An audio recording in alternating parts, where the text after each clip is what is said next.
আসসালামু আলাইকুম রহমতুল্লাহি ওবারাকাতু।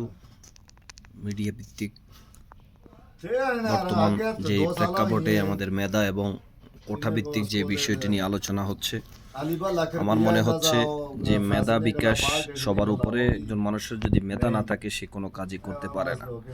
কোটা ভিত্তিক হলে হয়তো একজন অযোগ্য ব্যক্তিকে যদি আপনি সরকারি চাকরিতে বসান বা যে কোনো চাকরিতে বসান, এই স্কুলের ভর্তিতে বসান, তাহলে দেখা গেল যে ওই মেধার কাজটা সে কোনো মূল্যই দিতে পারলো না, যে কাজটা তার করার দরকার সেটা বুঝলোই না।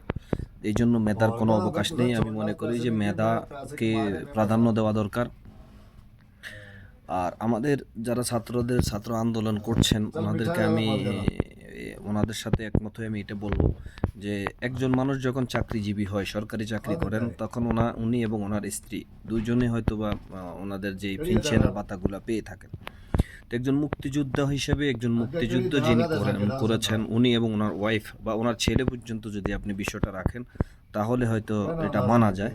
কিন্তু ওনার পুতের ঘরের নাতি, নাতির ঘরের পুতি, জিয়ের ঘরের নাতি, নাতির ঘরের পুতি, এই পর্যন্ত যদি আমরা এই কোঠা ভিত্তিক সিস্টেমটা নিয়ে যাই, তাহলে এখানে বাংলাদেশের মেধা শূন্য হয়ে পড়বে এবং কোনো ছাত্রই চাইবে না যে ভালো কোনো লেখাপড়া করার সে আগ্রহ হারাবে। তো সেই জন্য আমি মনে করি যে মেধা ভিত্তিক বিষয়টাকে আসলে প্রাধান্য দেওয়া দরকার। দেশ উন্নয়নের জন্য মেধার বিকল্প নেই। মেধা না হলে আসলে দেশ উন্নয়ন হবে না। তো আমি মনে করি যে যারা শিক্ষার্থীরা যেই দাবি নিয়ে আসলে এসেছেন, যে দাবি নিয়ে অংশগ্রহণ করতে চাচ্ছেন, তা আমার মনে হচ্ছে যে মেধাটা গুরুত্ব দেওয়া দরকার।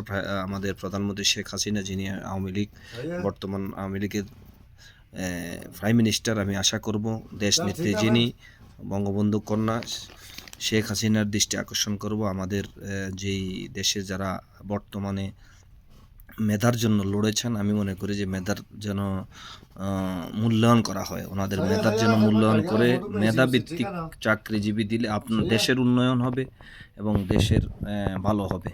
আর আমরা যারা প্রবাসে রয়েছি, অনেকে আমরা প্রবাসী আছি, আমরাও তো অনেক পরিশ্রম করি। একজন মানুষ 18 বছর সরকারি চাকরি করলে ওনারা পেনশন পায়। আজকে আমরা বিগত 20 বছর, 25 বছর, 30 বছর তো এক একটা রিমিটেড যোদ্ধা প্রবাসে আছি, কিন্তু আমাদের জন্য আসলে মূলত কিছুই করা হয় না। আসলে আমরা এয়ারপোর্টে গেলে হয়রানি হতে হয়, বিভিন্ন রকমের আমাদের হয়রানি হতে হয়। আমরা এই প্রবাসে থেকে এত কষ্ট করে কাজকর্ম করে আমরা এত কষ্ট করে পরিশ্রম করে আমরা